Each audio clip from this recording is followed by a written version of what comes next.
आदाब, नमस्कार। मैं मेराज अहमद। आज हम BHU यानी बनारस हिंदू यूनिवर्सिटी के परिसर में हैं।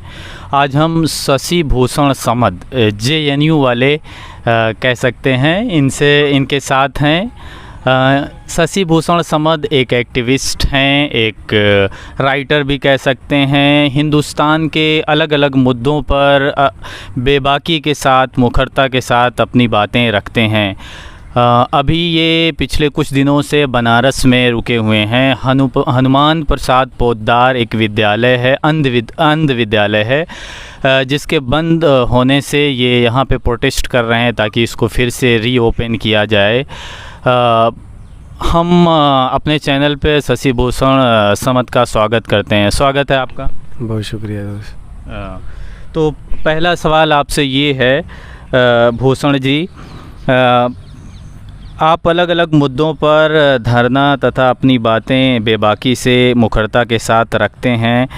ये इसका क्या मकसद? आप राजनीति में जाना चाह रहे हैं? नहीं दोस्त, मैं स्टूडेंट एक्टिविस्ट हूँ और मुझे लगता है कि देश का जब छात्र जो पढ़ रहा है वो जब तक प्रैक्टिस नहीं करेगा तब तक उसके पढ़ने का कोई मतलब नहीं है। जैसे साइंस का स्टूडेंट साइंस में जो कर रहा है वो प्रैक्टिस करेगा, मैथ्स का स्टूडेंट मैथ्स प्रैक्टिस करेगा। हम ह्यूमैनिटीज़ के स्टूडेंट्स होते हैं जो पढ़ाई कर रहे हैं। आप हिस्ट्री अगर पढ़ रहे हैं, पॉलिटिकल साइंस पढ़ रहे हैं, सोशियोलॉजी पढ़ रहे हैं, तो आप देख रहे हैं कि सोसाइटी में आप एक समस्या पढ़ रहे हैं, एक प्रॉब्लम पढ़ रहे हैं कि ऐसा ऐसा है। इस थ्योरी के साथ उसको देखा जा सकता है, इन समस्याओं को, और शायद इसका ये निदान हो सकता है, ऐसा आप पढ़ रहे हैं।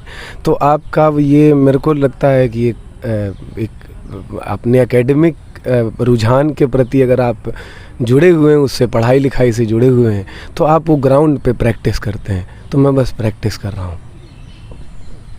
तो कह रहे हैं कि आप इतिहास के विद्यार्थी होने के नाते एक प्रैक्टिस कर रहे हैं। हम आते हैं अपने अगले सवाल की तरफ। हनुमान प्रसाद पोद्दार महाविद्यालय, जो अंध विद्यालय कहा जाता है, वो किस वजह से बंद हुआ? आप काफ़ी दिनों से इस पे प्रोटेस्ट कर रहे हैं, तो क्या कारण है, किसकी वजह से बंद हुआ, इस पे आप बताएं। यार, डायरेक्ट वजह तो यही है कि वो बिल्डिंग बहुत इम्पॉर्टेंट है, बहुत बड़ी है, अरबों की प्रॉपर्टी है, और जो उसका स्पॉट है वो एकदम मेन स्पॉट जैसा है बनारस का। यानी यूँ कहें कि प्राइम लोकेशन है। दुर्गा मंदिर के ठीक सामने है, गेट एकदम दिखता है सामने से, और पूरी लगभग अरबों की प्रॉपर्टी है वो। वहाँ पे वो जहाँ पे बच्चे रहते थे वो हॉल है, कमरे नहीं है।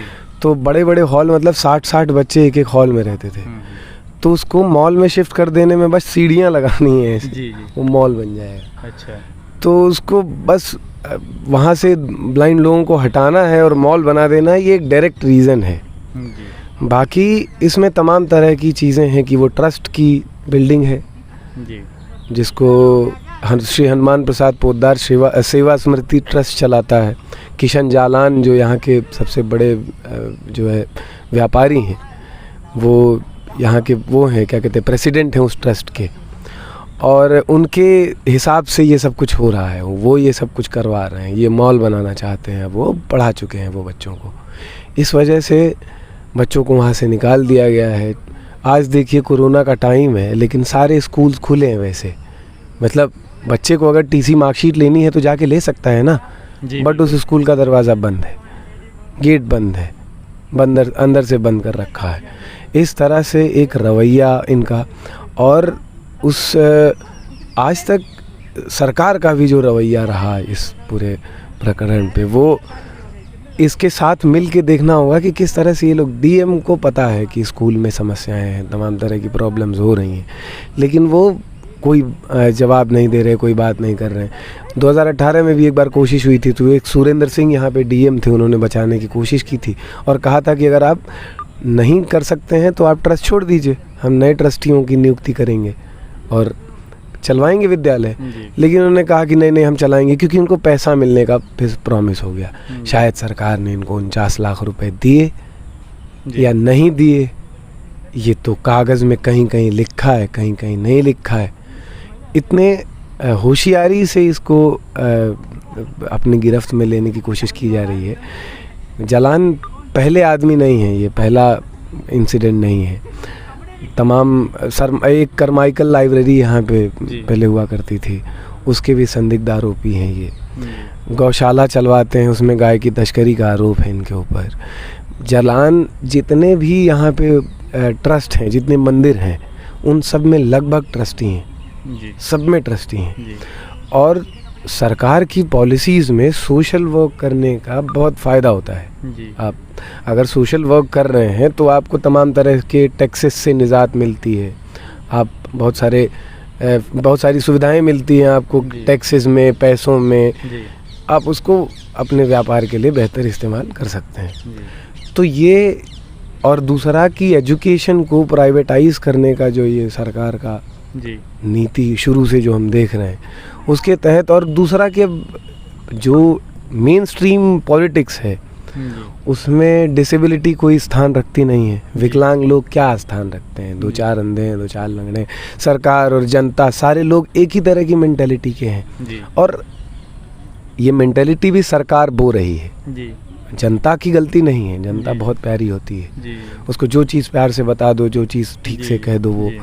लेकिन वो जो 10-15 खुराफाती दिमाग हैं, जो 10-15% लोग हैं, वो उसको किस तरह से घुमा के पेश कर रहे हैं। और डिसेबिलिटी, मुसलमान या क्या कहते हैं दलित, महिला, इन सारे लोगों के प्रति जो मेंटालिटी काम करती है वही उस ब्लाइंड या विकलांग आदमी के ऊपर हावी पड़ी है, बहुत ज़्यादा भारी पड़ गई है। वो हर जगह उसको अलग अलग मतलब डिफरेंट तरीके से ट्रीट किया जाता है। तो आपकी बात यहाँ के डीएम से हुई विद्यालय बंद होने से? मेरी बात यहाँ विकलांग कल्याण अधिकारी से हुई। विकलांग कल्याण अधिकारी चुपचाप सुन रहे हैं हमारी बात, जैसे उनको कुछ पता ही नहीं है। और मैं बल्कि उठते 2-2.5 घंटे वो बस चुपचाप, उनके पास कोई आंसर नहीं था। और उसके बाद फिर उठ के बस ये बोले हैं कि मैं बोला हूँ कि आप असंतुष्ट कर रहे हैं हम लोगों को, तो कुछ नहीं बोले, चले गए। ये रवैया है प्रशासन का। हम केशव प्रसाद मौर्य से मिलने गए, मेरा एक दोस्त है मनदीप, वो गया था जनता दरबार में केशव प्रसाद मौर्य से मिलने। वहाँ पे भी कोई सुनवाई नहीं है, बस हरे हो जाएगा तमाम चीज़ें किसी तरह से टाल मटोल करके। सिर्फ आश्वासन दिया जा रहा है, कार्य ज़मीन पर उतर नहीं पा रहा है। आश्वासन भी ठीक से नहीं दिया जा रहा है। जी ये रवैया है कि जैसे गुनाह हो रहा है एक विद्यालय में। हम प्रांगण में शशि भाई के साथ इंटरव्यू ले रहे थे, लेकिन बारिश होने के कारण हमें वहाँ से एक शेड एरिया में आना पड़ा जहाँ छाया थी। तो हमारा इनसे सवाल ये था कि भारतीय राजनीति में इतना पेचीदापन क्यों है? आप अपने दृष्टिकोण से इसे किस रूप में देखते हैं, बताइए। मैं बस यही कहूँगा दोस्त इसमें कि सारा एजुकेशन सिस्टम का खेल है कि जैसा आपको पढ़ाया जा रहा है, जैसा आपको सिखाया जा रहा है बचपन में, संस्कारों के नाम पे या संस्कारों के वजह से आपके अंदर क्या डाला जा रहा है। आपके अंदर कहीं तर्कशीलता मर तो नहीं रही है। जब समाज ही ऐसे पैदा होगा जिसमें गरीबी है और तमाम और तरह की पॉलिटिक्स है, धार्मिक चीज़ें इतनी ज़्यादा तेज़ हैं, धार्मिक बातें इतनी ज़्यादा तेज़ हैं, वहाँ कितना एजुकेशन का असर पड़ेगा पहली बात। और दूसरा, जब एजुकेशन पर नहीं असर पड़ेगा तो पॉलिटिक्स ज़्यादा, क्योंकि देखिए जेएनयू या कोई भी यूनिवर्सिटी सरकार क्यों सबसे पहले कैप्चर या गिरफ्त करती है या उसको क्यों कंट्रोल करना चाहती है? क्योंकि वहाँ पढ़ने वाले लोग रहते हैं, वहाँ जो पढ़ता है वो बोल रहा है, तो उसको किसी तरह बात मोल्ड करने के लिए, घुमा फिरा के पेश करने के लिए वो कर दिया, सरकारें ऐसा इस्तेमाल करती हैं। वो इसीलिए कि जनता की कॉन्शियसनेस का फ़ायदा उठाती हैं कि वो जनता को पता नहीं है कुछ कि कैसे होना है, क्या करना है, क्योंकि इन्होंने बताया है सब कुछ जनता को। जनता के पास खुद इतनी अपॉर्चुनिटी नहीं है कि वो पढ़ के अच्छी यूनिवर्सिटीज़ में जाए और समझे सारी चीज़ें, और उसी सारी चीज़ें का एक खेल है। ये बहुत बड़ी लड़ाई है, ऐसा नहीं है कि कल ये ख़त्म हो जाएगी। और जहाँ तक हिंदुस्तान की राजनीति का सवाल है कि पॉलिटिक्स क्या कर रही है, इसमें पॉलिटिक्स इसको और अच्छे से शेप दे रही है, समझा रही है और बेहतर तरीके से कि कैसे अलग भी रहना है, ज़्यादा से ज़्यादा पॉलिटिक्स ये कर रही है कि कैसे अलग भी रहना है और छेड़छाड़ भी नहीं करनी। लेकिन इसमें जब कुछ उग्र लोग हैं, जो उग्र पॉलिटिशियंस हैं, वो ये भी इस्तेमाल करवा रहे हैं कि जब अलग क्यों रहेंगे। तो दो तरफा एक तरह का माहौल क्रिएट किया गया है, इसलिए ऐसा देख रहे हैं आप हो रहा है। अभी मोदी जी अपने हालिया बयान में परजीवी और आंदोलनजीवी का नाम लिया, आप उस कैटेगरी में फिट बैठते हैं, आप इसको किस रूप में देख रहे हैं? मैं एकदम भाई, अच्छी बात ये है कि मोदी जी और मेरे में एक अंतर है। मैं देश के किसी भी इलाके में जाऊं, 1 बजे रात को जाऊं और दरवाज़ा खोल के कहूं अम्मा मुझे खाना दे दो, तो मुझे गरम खाना मिलेगा। मोदी जी पहुंचेंगे तो डर जाएंगे लोग, खाना नहीं दे पाएगा कोई उन्हें। ये अंतर है, और इसी अंतर की वजह से आंदोलनजीवी होना स्वीकार है कि लोग पहचानते हैं कम से कम 2 वक्त के खाने का जुगाड़ पूरे देश में कहीं भी है, खा सकते हैं, रह सकते हैं, इज्जत से रह सकते हैं। तो और लोगों के लिए लड़ना या कुछ करना, जब तक जोश है, जब तक कर सकते हैं कर रहे हैं, और कोशिश हमेशा रहेगी कि हमेशा करते रह पाएँ। आप समाज में किस रूप में काम कर रहे हैं? आप किस हैसियत से समाज में काम कर रहे हैं? नागरिक के तौर पे बस काम कर रहा हूँ। समाज का एक जागरूक नागरिक क्या करता है, क्या करना चाहिए उसे, मैं बस वही कर रहा हूँ। और बस यही कुछ एक जागरूक नागरिक होने की लगातार कोशिश भी कर रहा हूँ कि मैं और कैसे समझ के कैसे चीज़ों को बता पाऊँ लोगों को कि एक बेहतर है। मैं एक छात्र हूँ और मेरा एक रिस्पॉन्सिबिलिटी है समाज के प्रति कि मैं जो पढ़ रहा हूँ, जो समझ रहा हूँ, जो सीख रहा हूँ, वो समाज में अपने जो नहीं पढ़ पाए भाई लोग, चाचा लोग, माएँ लोग, जो भी हैं, उन्हें मैं बताऊँ। और वही बस कोशिश कर रहा हूँ अपने अलग अलग आंदोलनों के ज़रिए, गानों के ज़रिए, कहानी, जो भी मैं कर रहा हूँ उस एक्टिविटीज़ में, बस यही एक है। हम आपसे अगला सवाल ये पूछेंगे कि राजनीति भारत की जो है उसमें जातियों का, धर्मों का इतना डोमिनेंस क्यों है? ये जो भी राजनीतिज्ञ हैं सारी, जब भी चुनाव आता है तो राजनीति धर्म के नाम पे राजनीति करते हैं, जातियों को लामबंद मोबिलाइज करने की कोशिश करते हैं। भारत की राजनीति में भारतीय जनता किस तरीके से वोट करती है, किस तरीके से पॉलिटिशियन उसे डिल्यूट करते हैं, बहकाते हैं, आपका दृष्टिकोण? दोस्त, इसमें काफ़ी मतलब पीछे से लेके आगे तक पूछ लिया तुमने। कास्ट सिस्टम बहुत पुराना एक पॉलिटिक्स भी रहा है और जनता सोसाइटी का एक नॉर्म भी रहा है, एक सिचुएशन भी रहा है हमेशा से। इसको धीरे धीरे वॉयलेंट बनाया जा रहा है, मतलब एक दूसरे से नफ़रत करने की पॉलिटिक्स धीरे धीरे उधर जा रही है राजनीति। और आप जिससे संतुष्ट नहीं हैं वो आपकी अलग जाति का जैसा हो रहा है। और दूसरा कि आप अगर दूसरे तरीके से रहते हैं, मैं अगर सफ़ेद कपड़े पहनता हूँ और आप लाल पहनते हैं, आप काले पहनते हैं, तो आप डिफरेंट हो रहे हैं।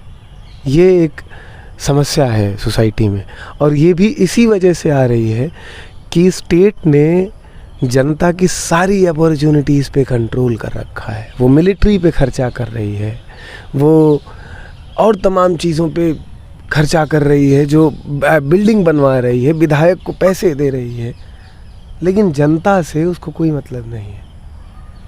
तो जब तक स्टेट का जो संविधान तो हमको बना के दे दिया गया जी। और संविधान में ये भी बात कही गई कि भाई इसको जैसा जो इस्तेमाल करे जी। बहुत लचीला है जी।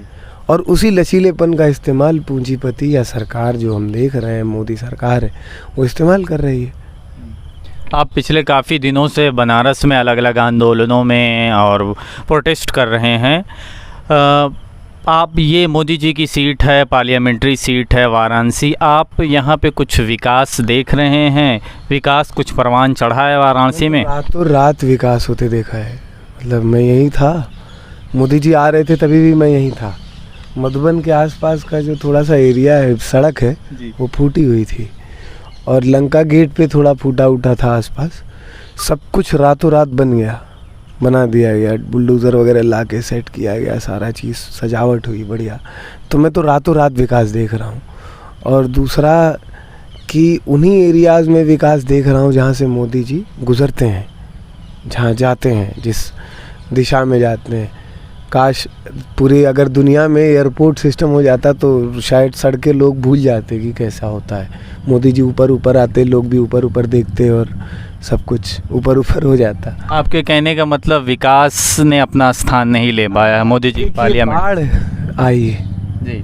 और जो हालत हुई बनारस की, फिर वही कि मतलब सालों साल, अब जैसे उन लोगों को आदत हो गई है कि ये तो हर साल होता है, हर साल हमारा उतना सामान बह जाना है, उतना सामान ख़राब हो जाना है, फिर से नया तख्ता चाहिए, फिर से नई सामान चीज़ें चाहिए घर को सजाने के लिए, हर साल आदत है। लेकिन सरकार की भी आदत हो गई है एकदम से कि हर साल यही होगा, जनता मानी जाएगी, क्या फ़र्क पड़ता है। शंकर जी बनी गए हैं मोदी जी, अपने आप को स्थापित ही कर लिया है। तो ये जो राजनीति है ना, ये गंगा के नाम पे कितनी राजनीति की गई, लेकिन देखिए जाके गंगा का क्या हाल है। शुरू से जब इतना कुछ हो रहा है तब नहीं छोड़ा गया तो अंधों को क्या छोड़ेंगे ये। अगला सवाल हम इनसे किसान के मुद्दों पे पूछेंगे। किसान पिछले 10 महीनों से दिल्ली के अलग अलग सीमाओं पे अपने हित के लिए संघर्ष कर रहे हैं, जबकि मोदी जी और उनके ही पूरा कैबिनेट ये कह रहा है कि हमने किसानों के हित में काम किया। तो आप सर इसको किस रूप में देख रहे हैं? इस देश का किसान आंदोलन ना भारत की राजनीति में एक बहुत बड़ा स्थान रखेगा। जब मैं तो वो विजुअल्स भी मेरे सामने से गुजरा, मैं देख नहीं सका लेकिन महसूस कर सका, जब लाखों ट्रैक्टर दिल्ली की सड़क पे पहुंचे थे। हम लोग वहाँ स्टूडेंट की तरफ से स्वागत करने के लिए गए थे दिल्ली नजफगढ़ एरिया में, और वहाँ से हम देख रहे थे लाखों ट्रैक्टर सामने से सुबह से लेकर शाम तक निकले। और उसी वक्त से सरकार का जो रवैया रहा, जिस तरह से लाल किले में घटना हुई और उसके बाद उसको मोल्ड करने की कोशिश। मैं वहाँ 1-2 महीने रहा भी किसान आंदोलन में, आसपास देखा भी गतिविधि भी, और वहाँ की भी गतिविधि देख रहा था और सरकार की भी। लेकिन वही है कि सरकार कुछ सुनने के लिए तैयार नहीं है। अब किसान कितनी देर तक लड़ेगा, क्योंकि सरकार के पास बहुत बड़ी मशीनरी है। किसान है, वो है वहाँ ताकतवर किसान है, क्योंकि उनके बच्चे थोड़ा बहुत पढ़े लिखे हैं, वो समझा पा रहे हैं अपने माँ बाप को कि आप किस तरह से इसको देखें, लड़ें और किस तरह से वहाँ जनता का साथ दें। तो ये सारी चीज़ें बहुत बेहतर हैं और लड़ाई भी चल रही है अपने हिसाब से। आज कमज़ोर पड़ रही है, कल फिर ताकतवर होगी। लेकिन सरकार इतनी आसानी से नहीं, हम एक फासिस्ट गवर्नमेंट चुन चुके हैं, ये बहुत क्लियर बात है जी। यूपी असेंबली इलेक्शन 2022 आने वाला है, 7 महीने बचे हुए हैं। यदि किसी पार्टी ने आपको टिकट दिया तो आप लड़ेंगे? नहीं, एकदम नहीं। अच्छा, आपने साफ इनकार कर दिया। आने वाला विधानसभा चुनाव में आप किस पार्टी को समर्थन देंगे, या फिर कोई पार्टी, आप किसी पार्टी के साथ आप जुड़े हुए हैं? मैं बस ये चाहता हूँ कि भाजपा की सरकार नहीं होनी चाहिए। इसके लिए जनता में तमाम तरह की जागृति के कैंपेन चलाए जाएंगे और कोशिश करूँगा कि मैं उत्तर प्रदेश के कुछ जगहों पे या जहाँ जहाँ मैं उपलब्ध हो सकता हूँ वहाँ मैं पहुँचूँ। और किसी के फेवर में नहीं, आप भारत की राजनीति और तमाम चीज़ों को समझने की, माँ बाप भी समझते हैं राजनीति, ऐसी बात नहीं है, वो बहुत पुराने लोग हैं। उनको अगर धीरे धीरे सारी चीज़ें बताई जाएँ कि कैसे कैसे किया गया है, कैसे कैसे हुआ है, तो शायद उनको समझ में आए। और यही कोशिश रहेगी। कुछ कहा नहीं जा सकता है कि कौन बहुत अच्छा करेगा, कौन बहुत बेहतर कर देगा, क्योंकि राजनीति में करप्शन और तमाम चीज़ें बहुत अंदर तक है। जब तक जनता कॉन्शियस नहीं है, जनता ये समझ के नहीं जा रही है कि वो क्या करने जा रही है, वोट देने जा रही है, उसका कितना इम्पोर्टेंस है, तब तक कोई मतलब नहीं है जी। भारतीय उपमहाद्वीप में आर्थिक रूप से इतनी असमानता क्यों है?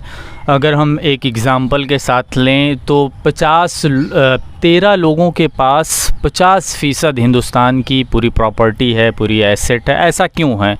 क्यों हमारी सोसाइटी इस तरीके से है? क्योंकि हमारी सोसाइटी में जो जैसे 2 डायलॉग्स हैं इसमें। एक तो सोसाइटी को जो अम्बेडकराइट पॉलिटिशियंस हैं वो कहते हैं कि कास्ट सिस्टम पे बेस्ड है सोसाइटी है और आप इग्नोर नहीं कर सकते कास्ट को, और एक स्पेसिफिक कास्ट के पास कुछ प्रिविलेजेस हैं, ठीक है, जो उन प्रिविलेजेस का इस्तेमाल कर रहा है और धनी होता जा रहा है, और जो एक डिफरेंट कास्ट है उसको इसका इफ़ेक्ट पड़ रहा है और वो करीब होती जा रही है। और एक पॉलिटिक्स है जो लेफ़्ट पॉलिटिक्स है, जो क्या कहते हैं मार्क्स की राजनीति से डिफ़ाइन, मार्क्स की किताबों से डिफ़ाइन होती है। उस राजनीति में ये कहा जा रहा है कि ये क्लास डिवीज़न है, मतलब कि अगर दलित के पास बहुत पैसा है, बहुत कुछ उसके पास धन धान्य से संपन्न है, तो संभव है कि वो ब्राह्मण या किसी डिफरेंट तरीके का एक ब्रूटल होने का नेचर इख्तियार करे। ऐसा संभव है, नहीं भी हो सकता है। ये मनुष्य की अपनी चरित्र और मनुष्य के अपने प्रिविलेज पे डिपेंड करता है, और उसके अपने इतिहास पे भी। जैसे कि कोई दलित आदमी अगर गरीब है, कोई मुसलमान बहुत गरीब है, कोई महिला बहुत गरीब है, और उसने बहुत संघर्षों के बाद कोई बड़ा काम किया है, कोई अच्छा काम किया है जिसमें उसको नाम मिल रहा है, पैसा मिल रहा है, तो उसकी गरीबी और उसका झेला हुआ परिश्रम वो जिस तरह से उसको अपने दिमाग में ले रहा है, उसी के हिसाब से उसका आगे का एक्टिविटी होगा कि वो कैसा करेगा, वो जनता को के प्रति सहानुभूति रखेगा या प्यार रखेगा।